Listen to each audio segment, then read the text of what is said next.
if we go back for a second, do you remember kind of where we were before you started in the very beginning?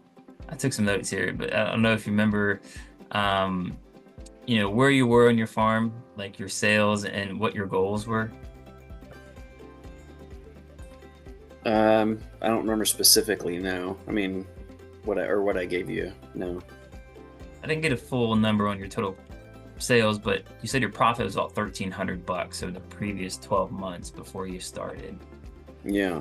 And your goal was to do $30,000 in sales over the next 12 months, with half of that being profits, about 15,000 in profit. And I think you had just quit your job, right? You had just or thinking about quitting your job to go farm full time. Where were you? Like, what was your struggle, and why did you know, why did you choose to try this program? So like we both felt comfortable that over time we could figure this out, and there'd be, we'd be able to, figure out what it would take to increase sales and, what kind of things we would want to do. But that to me was the biggest thing, was why we went out in the first place and looked for help, was a learning curve. We had somebody who could help us out with the website, but it was more about the business and growing the business and how do we do that. So that was really what we were looking for. And I know when we compared you to other, some different options, going with like a local business consultant, doing was it what's the other one? Barn to door. We looked at barn to door. We looked at different options. I know we talked to you about those. And I think the biggest thing was just trying to figure out how do we get up that learning curve as quick as possible. And talking to you, you'd kind of had that roadmap that you had about trying all the different options to try. And so that was, I think, the biggest reason why we went with you versus going with somebody else, and kind of what we were looking for. And I think that was, yeah. So that was it. Gotcha. Yeah. Yeah. And I don't know if you've looked at your numbers real closely, but I was just kind of tracking along here, just looking at the data I can see on my side. So as of Mm-hmm. today, in the last 30 days, you did over $4,000 in subscriptions, just in subscription orders, monthly recurring revenue, or I guess biweekly in your case. And so, if you multiply it by 12, that's, 48,000 over the next 12 months if you don't grow at all, right? If you just kind of stay where you are. And this doesn't include your online store, doesn't include farmers markets, doesn't include wholesale, any of that, just $4,000 in monthly subscriptions. You added 200 and what was it, 50, 60 emails, something like that with the giveaway. And you're getting about $5.40 per email subscriber every month in recurring revenue just on subscriptions. And you've only been doing this for a little over a month. You launched in early October, that's awesome. And I remember you telling me, you had just quit your job or about to quit your job, and your big need was you needed sales over the winter time because farmers markets shut down and you didn't know how to keep revenue through the winter time. Farmers markets shut down, it's really cold, a lot of snow, and how to do that. Yep. That's exactly it. Yep. So what do you think about this so far? I think as far as the sales goes, we're doing really good. I'm actually really happy. I think we're seeing the growth. I've even been, I think we could push it harder and even grow faster. And that's one of the things we've kind of decided we need to kind of get the bugs worked out and make sure we're,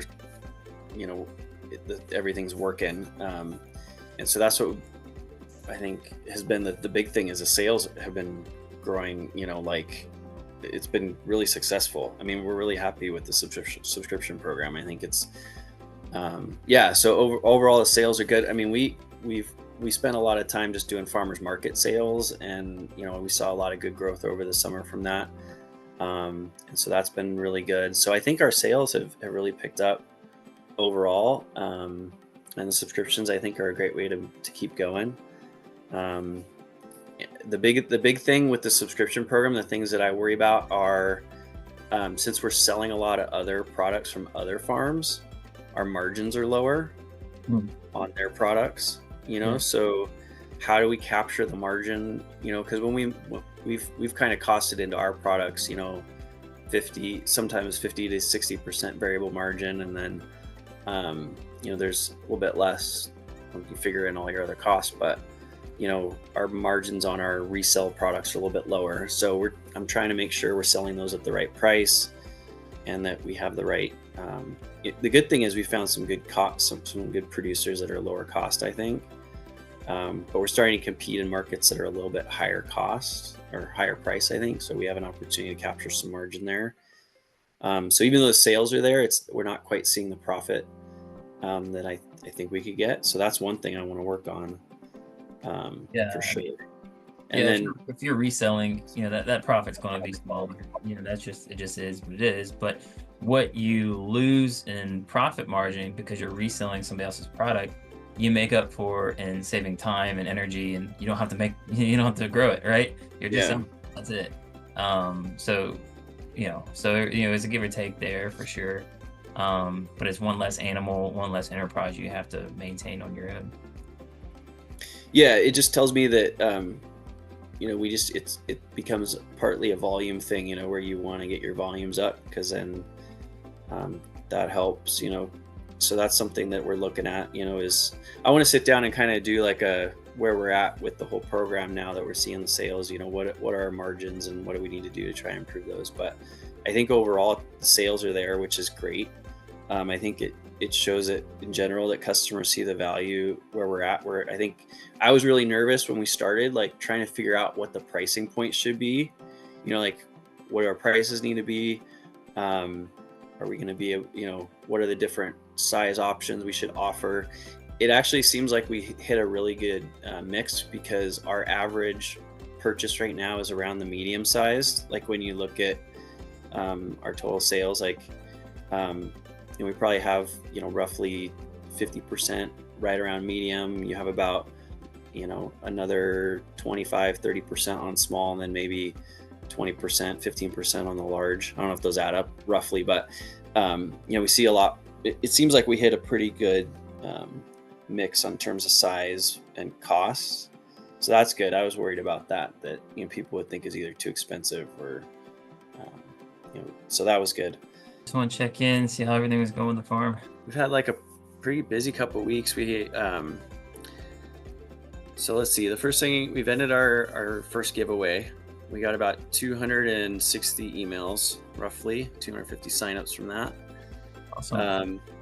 But when we do our next one, we'll probably like a couple weeks before be kind of switch our gears versus announcing the giveaway, but also focusing on announcing the winner part, because I was actually kind of like everybody was kind of interested in that. I actually saw that. I don't know if you noticed this. You still have people signing up for your giveaway. Did you know that? Well, I wondered how they're getting the link. Like, well, the link. So the link to the giveaway page is still up. It just says giveaway closes November 1st, but the link's still there, so they can sign up. And so there's. I just looked and I noticed you still got people signing up for it. We have got. I think we're up to 28 subscriptions now for farm boxes, something like awesome. that. Yeah, so that's been going good. This will be our third round of doing the boxes. We're doing it every 2 weeks. Mm-hmm. So we're taking selections and signups this week, and then we'll be delivering and fulfilling next week. Yeah. So that's been going well. What's worked well is trying to optimize Facebook for an email subscriber.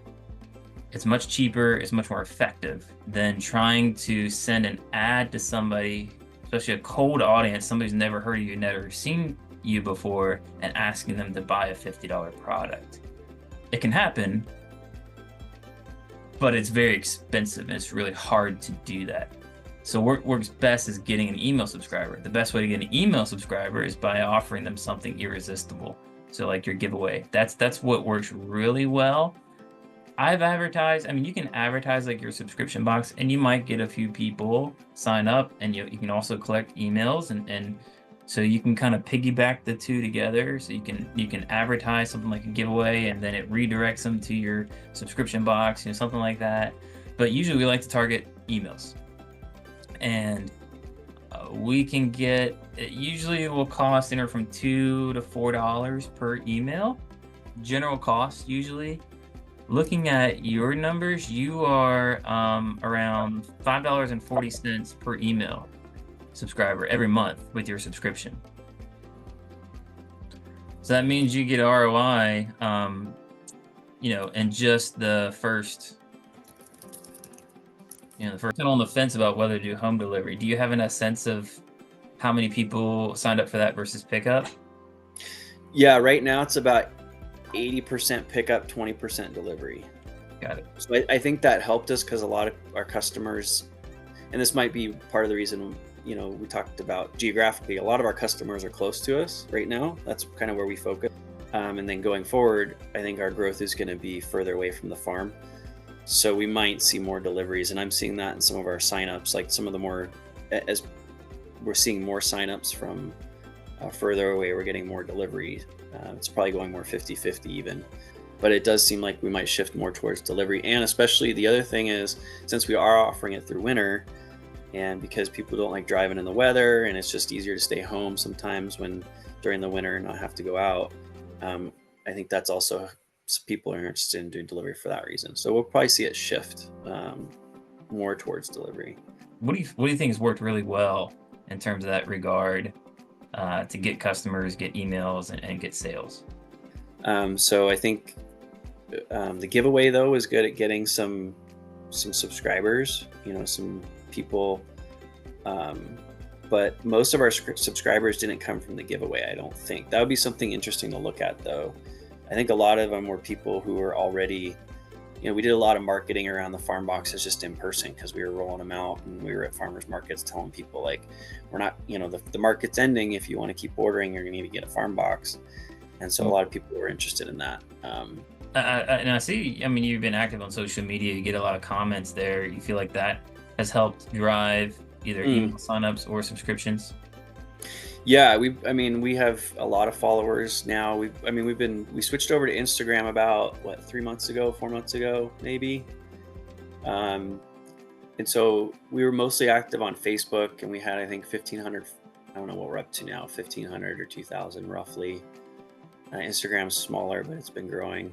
Over the last 30 days, you got $4,000 in new subscribers, new subscriptions. I guess it's bi-weekly subscriptions that you're doing. Where do you see yourself, at this pace in the next, 12 months? Yeah, so I'm not sure. So I actually just looked at another. There's a company around us called Root Cellar. Mm-hmm. So their whole business model is around basically doing local delivery fulfillment of local producers. So they have a list, I want to say it's like 200 or 300 local producers that they work with. There's some larger farms around us that are doing CSAs, but they're not doing them quite the way we're doing it. It's mostly their products. They're not doing the partnership quite as much.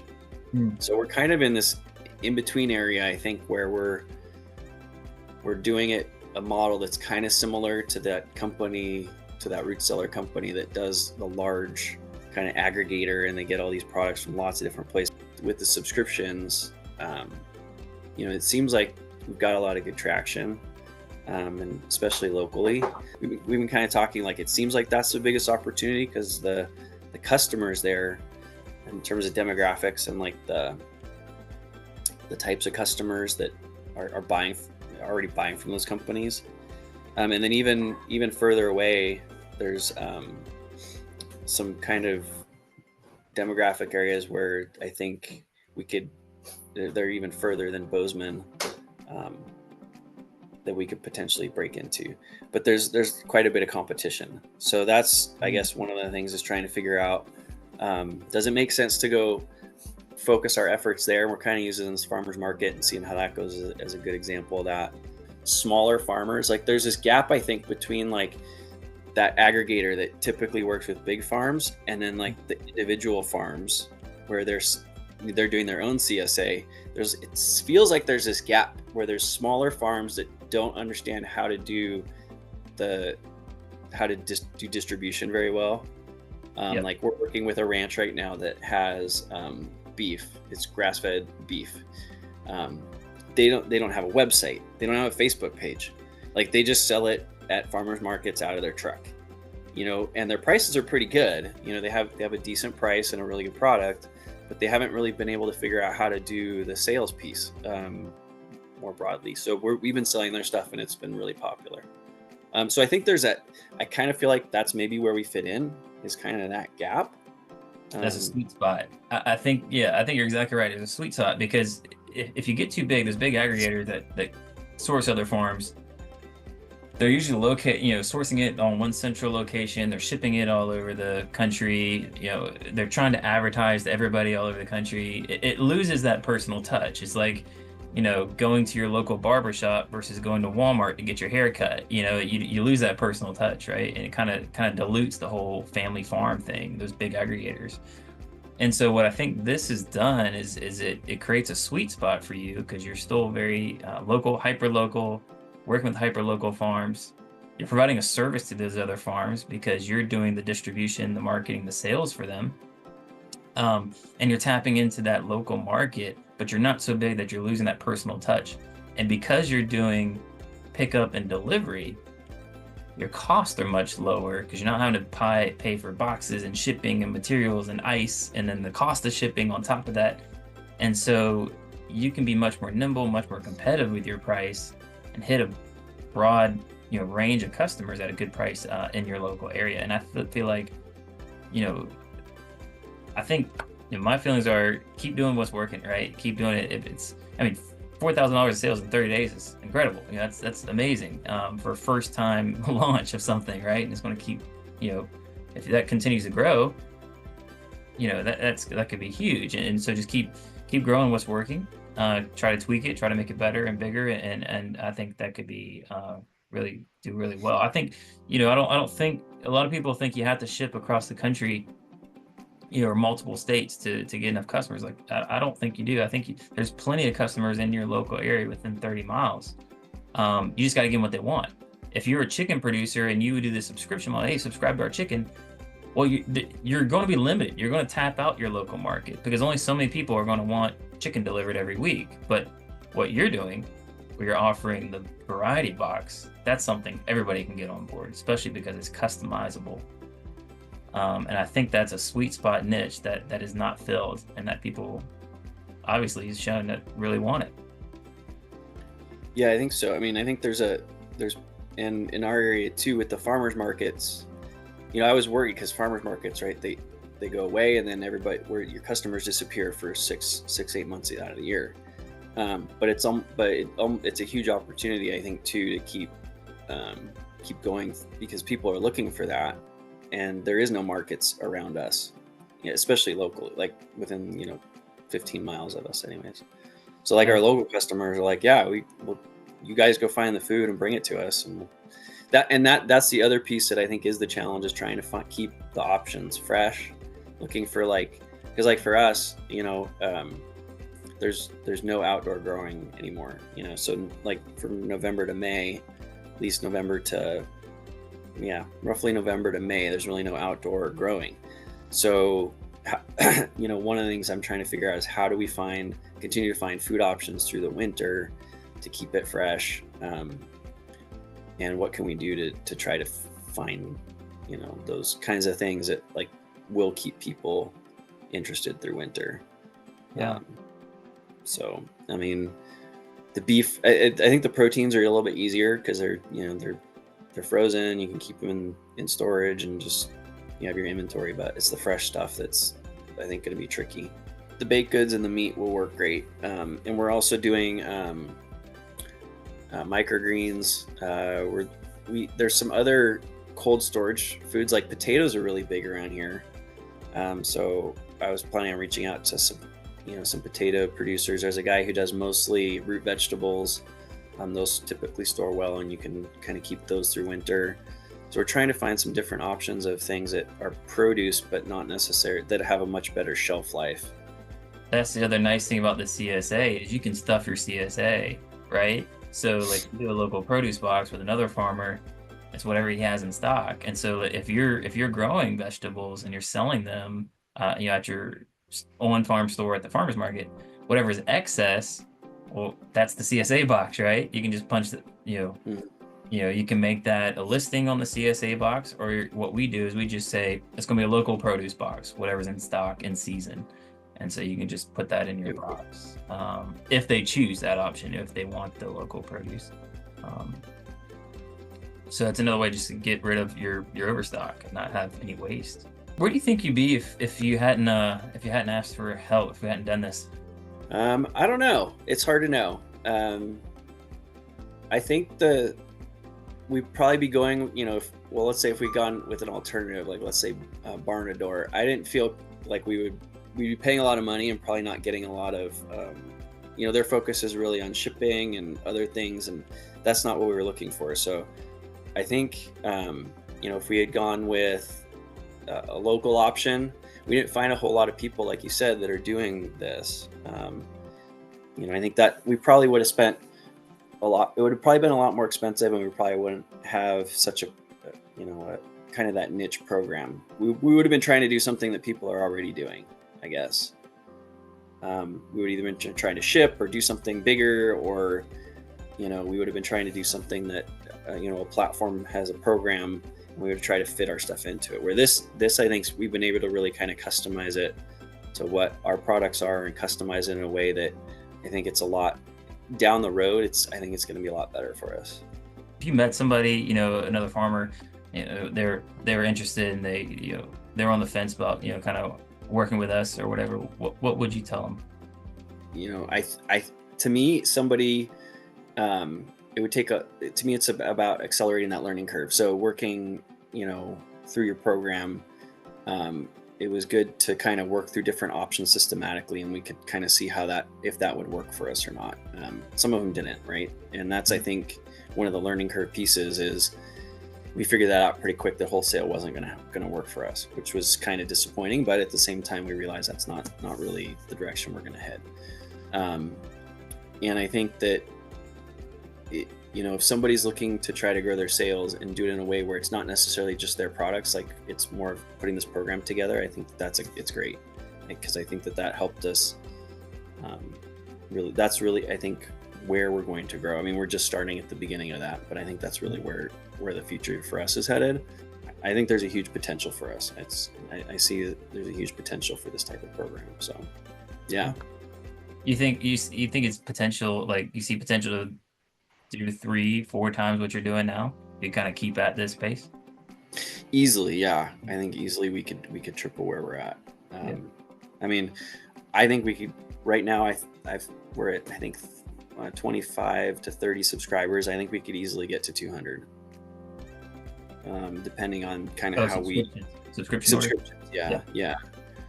I'm not looking at dollars. I'm just thinking about, but I think we could easily get to that, if we can figure out how to get the supply up, how to get enough supply.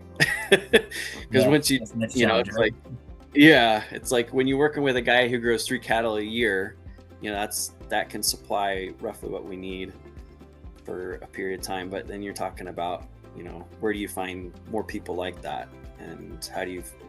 It's almost like you have to go out and find these people and have them start producing for you, right? In some way, like. We're gonna have, like with the chicken, for example, that might be a gap we have when we start to grow that big. Like right now, we're good with chicken, but it's trying to get the supply up